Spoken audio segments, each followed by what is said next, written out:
Assalamualaikum warahmatullahi wabarakatuh. Bertemu lagi bersama Miss Rizky di pelajaran religion. Pada pertemuan kali ini kita akan membahas mengenai bab 2. The title is Optimis, Ikhtiar, dan Tawakal.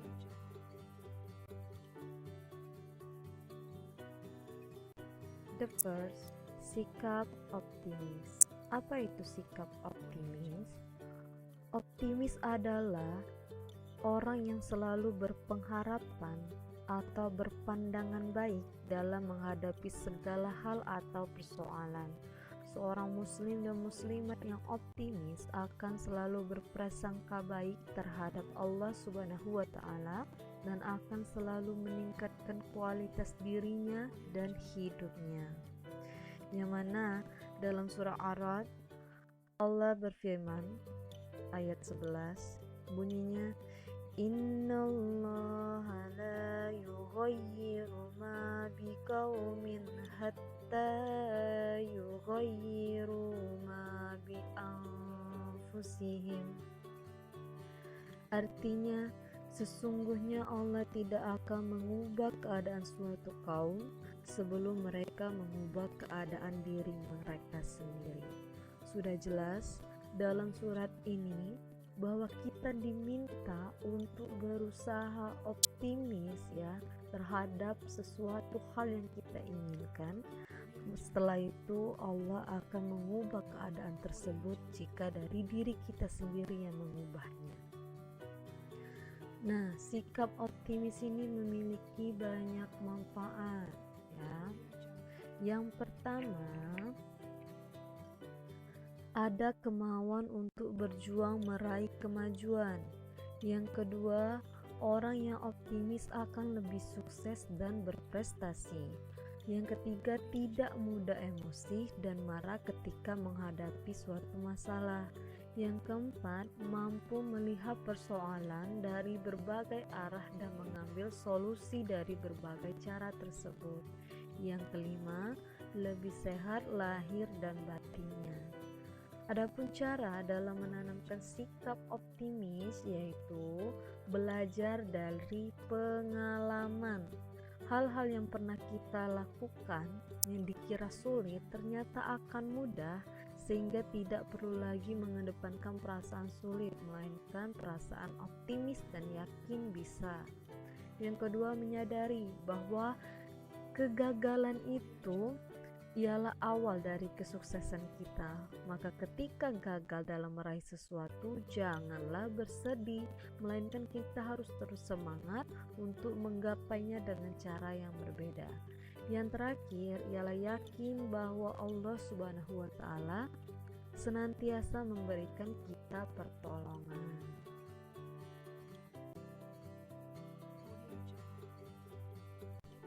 Sikap ikhtiar. Sikap ikhtiar adalah melakukan suatu kegiatan dengan maksud untuk memperoleh suatu hasil yang dikehendaki.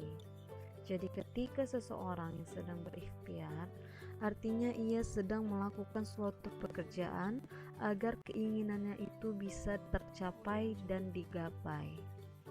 Nah, keberhasilan seseorang pun sangat berpengaruh terhadap seberapa besar usaha yang telah ia lakukan. Hal ini terkait di dalam surah An-Najm ayat 39 sampai 40. Yang mana bunyinya, wa allaysa lil insani illa ma sa'a wa anna sa'yahu sawfa yura.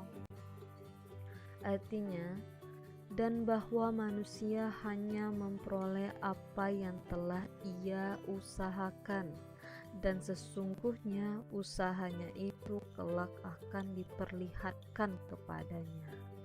Nah, dari surat tersebut dijelaskan bahwa Allah akan memberikan apa yang sudah kita usahakan.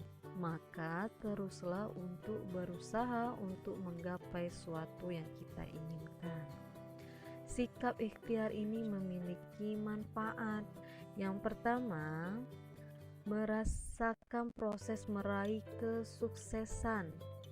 Yang kedua, terdorong untuk berusaha meraih hasil yang lebih baik. Yang ketiga, mampu menghargai usaha orang lain. Yang keempat, merasa puas jika memperoleh hasil yang kita inginkan. Serta cara untuk menanamkan rasa ikhtiar adalah: satu, menyadari bahwa keberhasilan tidak akan datang dengan sendirinya. Yang kedua, menyadari dalam kehidupan dianjurkan untuk berlomba-lomba dalam melakukan suatu kebaikan. Yang ketiga, membiasakan diri hidup secara mandiri agar terbiasa menyelesaikan pekerjaan dan tugas dengan rasa semangat. Di samping ada quotes, yaitu ikhtiar itu wilayah kita dan hasil menjadi sepenuhnya urusan Allah, ya. Jadi untuk usaha itu semuanya kita yang melakukan atas dasar diri dan keinginan kita sendiri. Namun hasil yang akan kita dapatkan itu semuanya ketentuan dari Allah Subhanahu wa taala.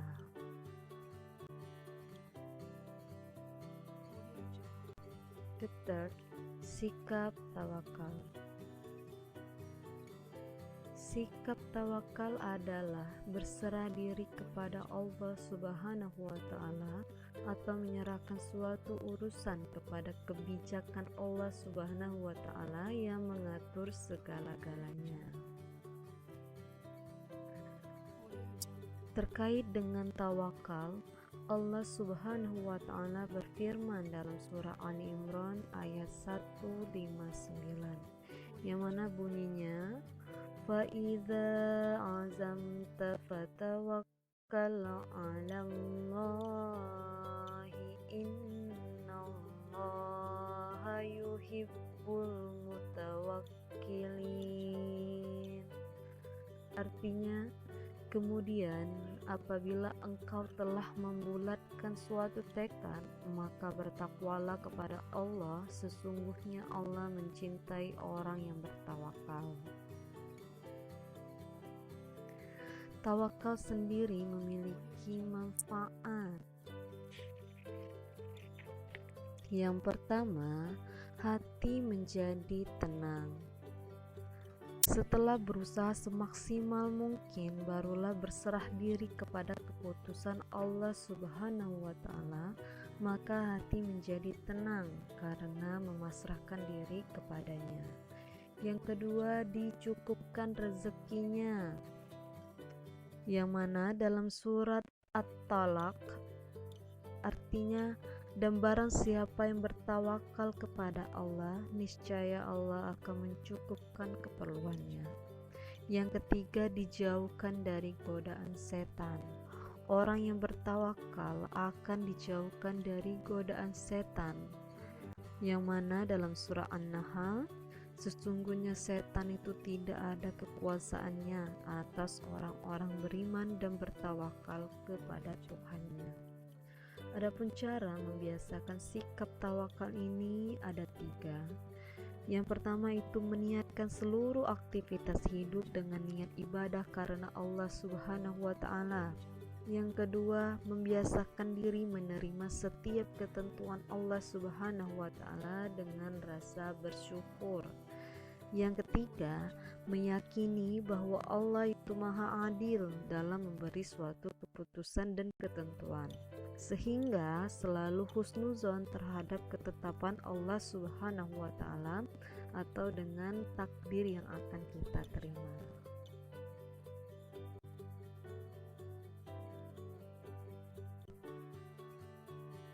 Berikut adalah game yang berkaitan dengan sikap tawakal, yaitu trustful.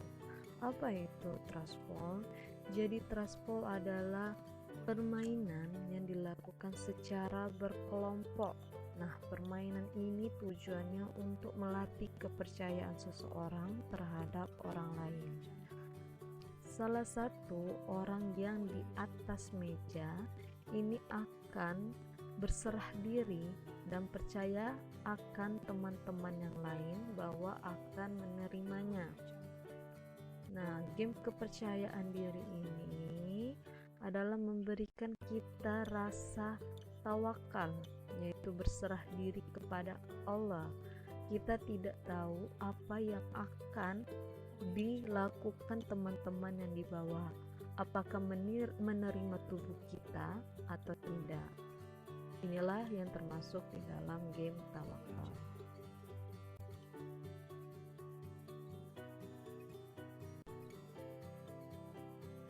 Baiklah, thank you for your attention. Semoga apa yang sudah Miss jelaskan tadi bisa bermanfaat bagi kalian dan bisa diterapkan dalam kehidupan sehari-hari. Jangan lupa untuk belajar dan semangat terus dalam belajar. Keep spirit. Miss akhiri, wassalamualaikum warahmatullahi wabarakatuh.